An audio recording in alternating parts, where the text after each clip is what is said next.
Hi everyone, I am Shan. And I am Tam.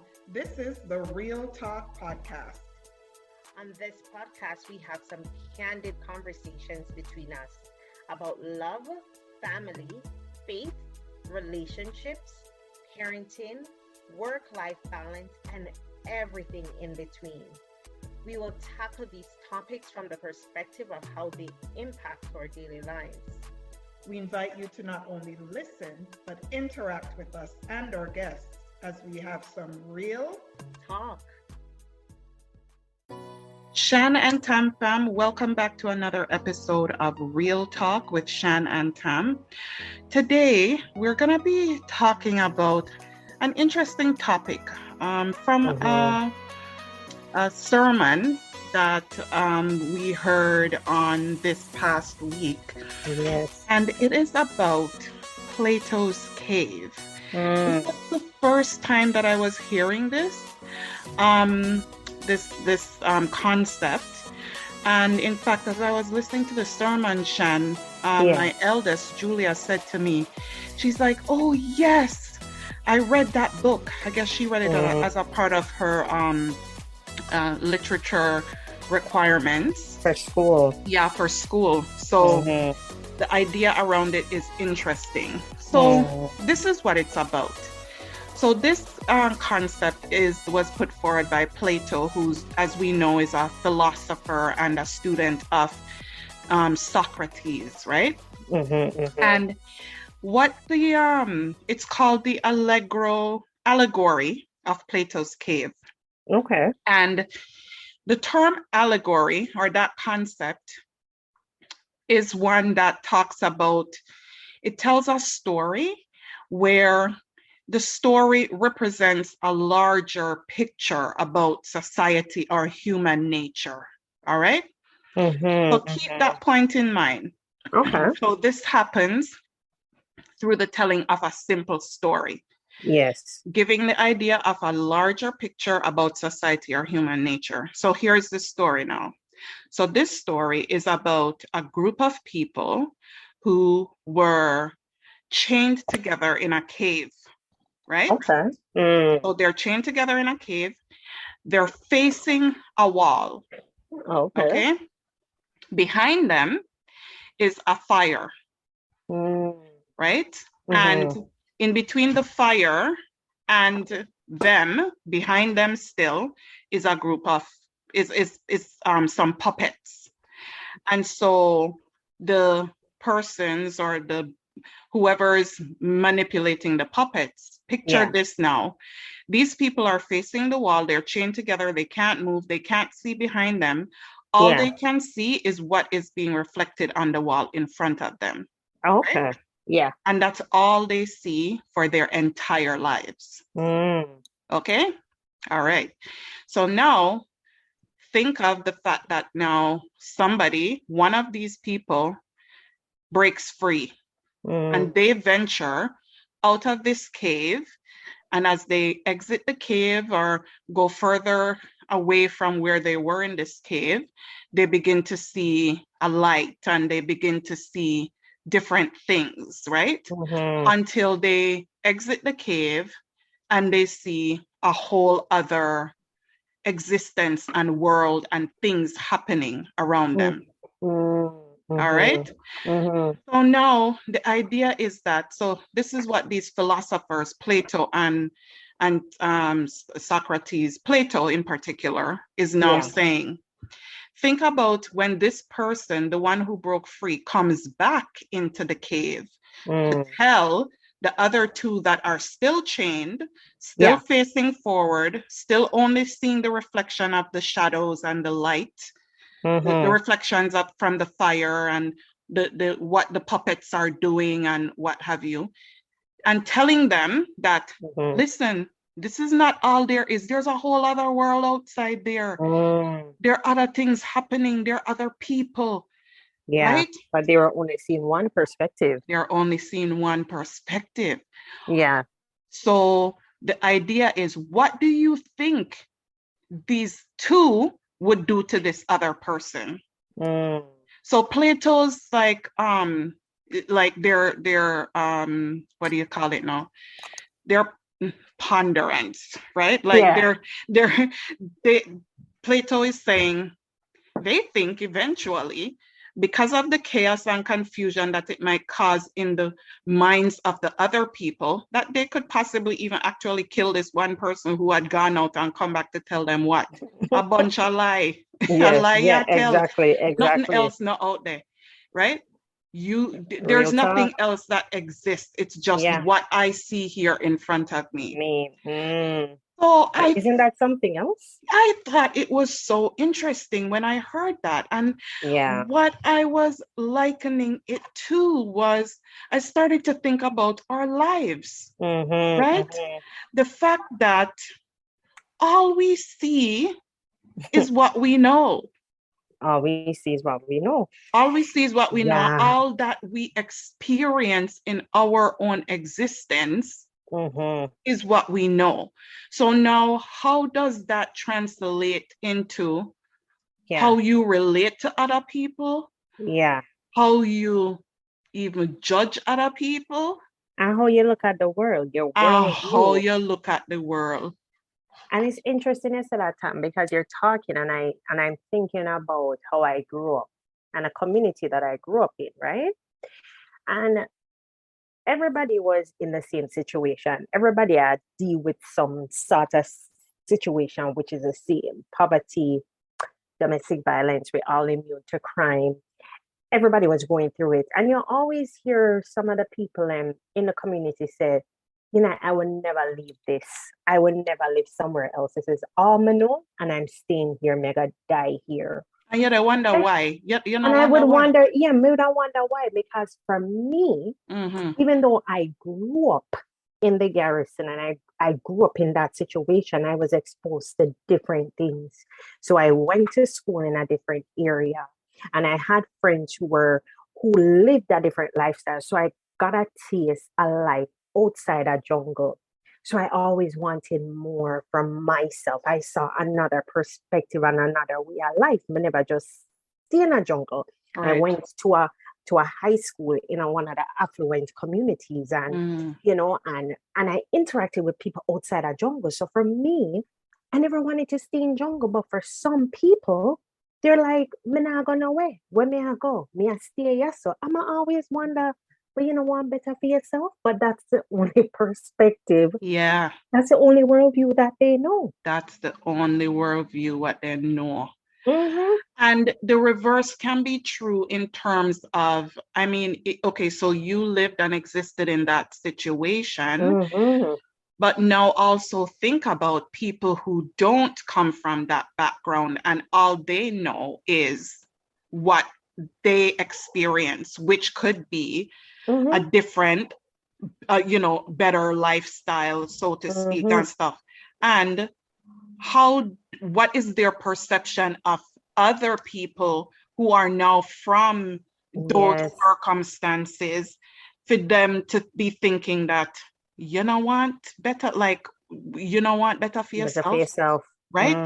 But sometimes we have to pull ourselves back to stop and think too about, okay, so for you had the opportunity to be able to see more, to do more, but that a lot of people don't have that opportunity. Exactly. How much other people from your community never got that experience? So it limits them worldview.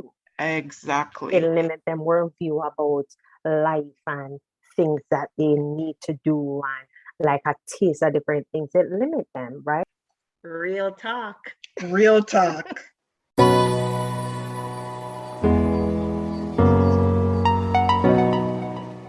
And it's not even in Jamaica alone.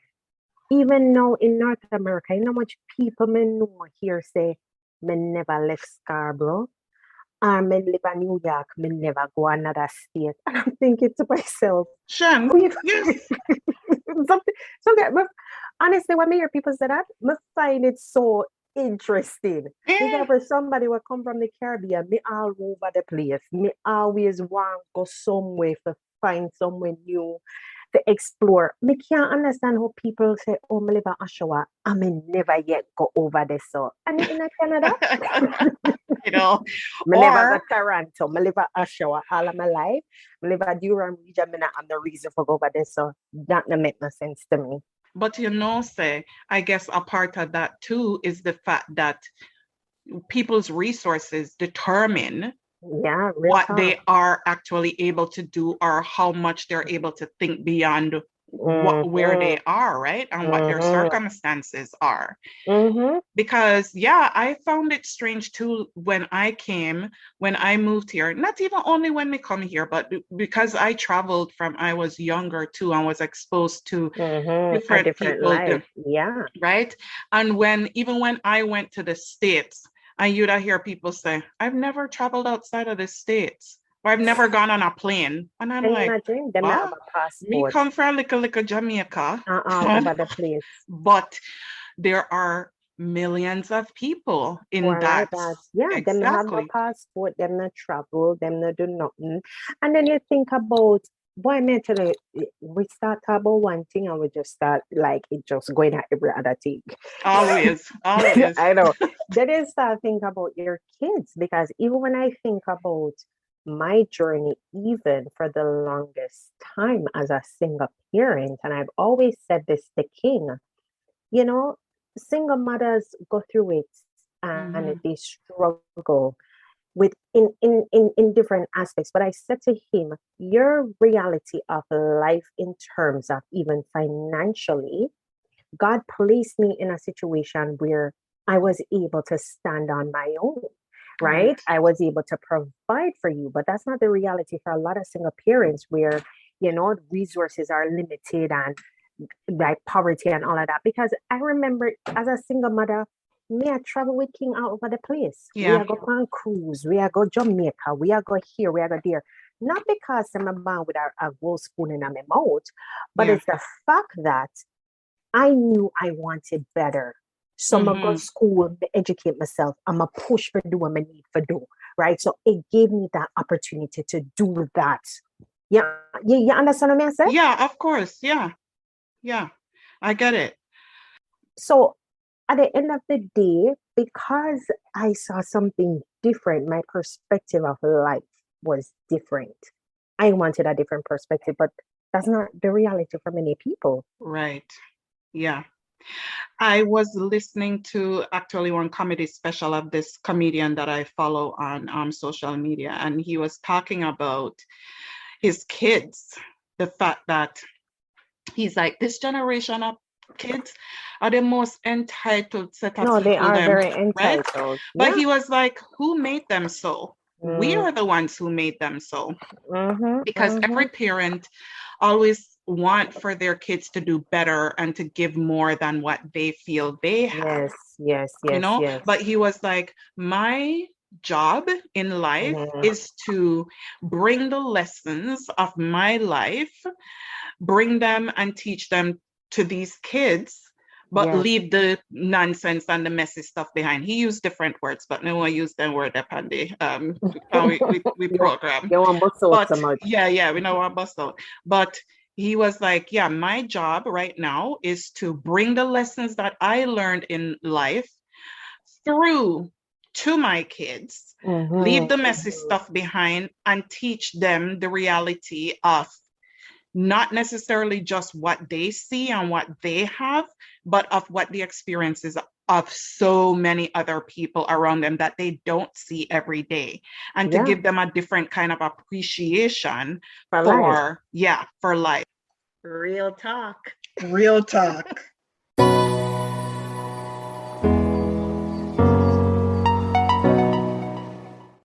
And one of the points that in thinking about this, I came across as I was looking at some stuff was how much your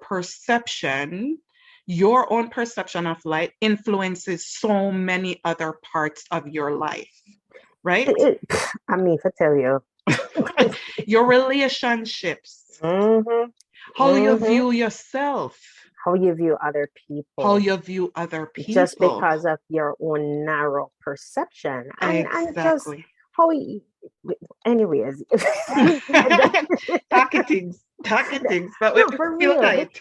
No, for real, because as we say, because of people's narrow perception, and can't see anything else outside of them box. Yeah.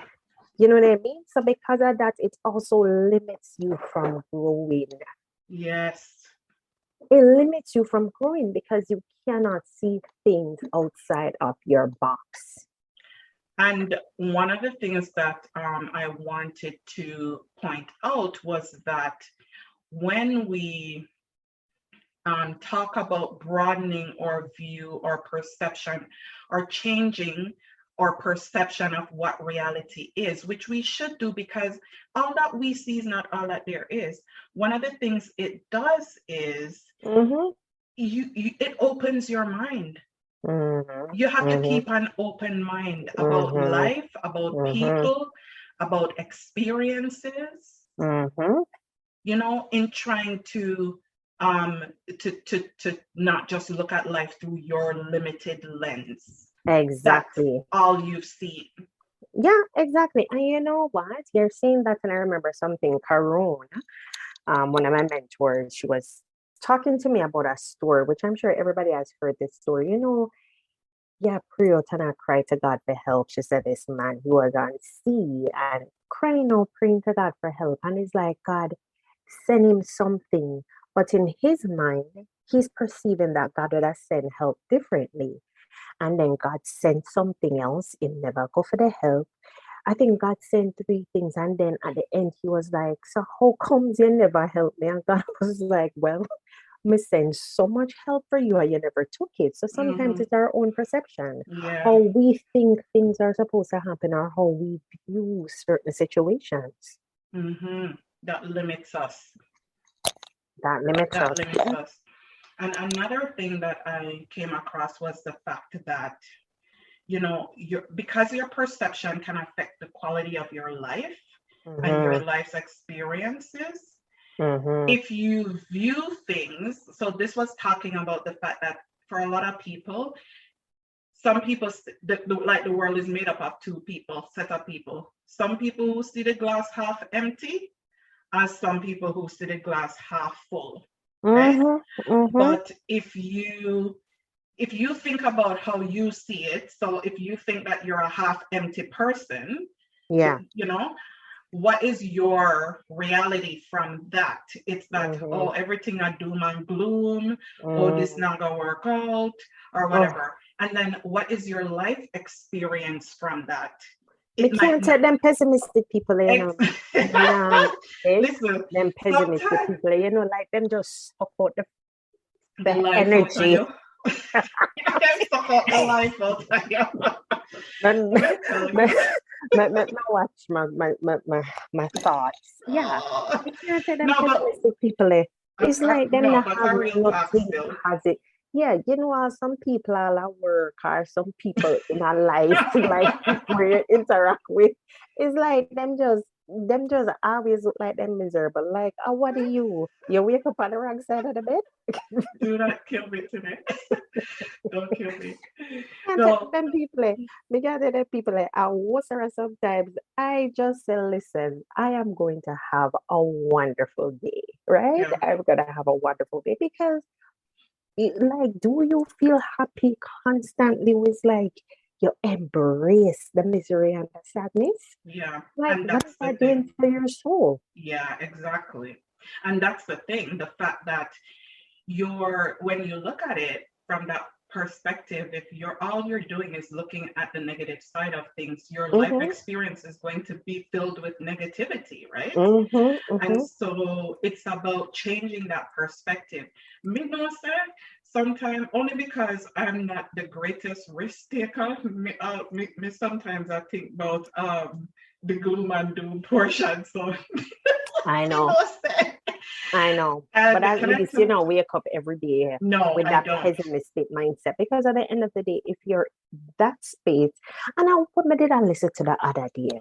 Oh, in a prayer meeting, we were talking the other day, and they were talking about forgiveness and healing. And one of the things that they said that, you know, when you harbor unforgiveness and hate in your body, it presents yourself in different things, health issues, physical issues, mental health issues. And it's true, because if you're harboring so much toxic negativity energy in your body, it manifests its way in your health. And it's the truth. Yeah, man. Yeah, I get it. I get it. I totally agree. Like, we really have to watch, we really have to be mindful about our thoughts based on, and our actions based on what it is that we choose to the place that we choose to exist in. That's how me I look penny, because me I say, think about them two people there now who still chain together, all them I see at the wall. Yeah, them not say nothing else. Then I say nothing else. Them only they see the shadows on the thing there. And this person come back and tell you, say, there's a whole nother life out there. There's a whole nother life out there. Why wouldn't you? Can't you just open your mind to think about the possibility of that? Isn't that interesting? I thought it was so amazing. And because of that, you don't live, you're stuck, right? You don't live, you're stuck. But this is such an interesting topic, and I would love to hear from the viewers what they think about this. Absolutely. About their perspective and other people's perspective, and how that impacts them and their life. It's always a blessing when Tam and I come to talk. So let us know your thoughts. Drop us a comment. And listen, I know that we've got a few listeners over the past few weeks. Right? Yeah. We need to shout out with marketing director. King is promoting the podcast and asking people at camp to subscribe. And I love it. Listen, our children have been our biggest supporters and fans from day one. Right, so that has been amazing. So let us know your thoughts, what you think. Drop us a comment. We're on Spreaker and Spotify. Check us out on our YouTube page and our social and our Instagram page, and drop us a comment. Let us know. Until then, walk good. Walk good, fam. Don't forget to visit Shan and Tam on all their social media websites. At Sisters Shan and Tam on Instagram, Shan Tam Lodge-V on Facebook, and check out their blogs at shanandtam.blogspot.com.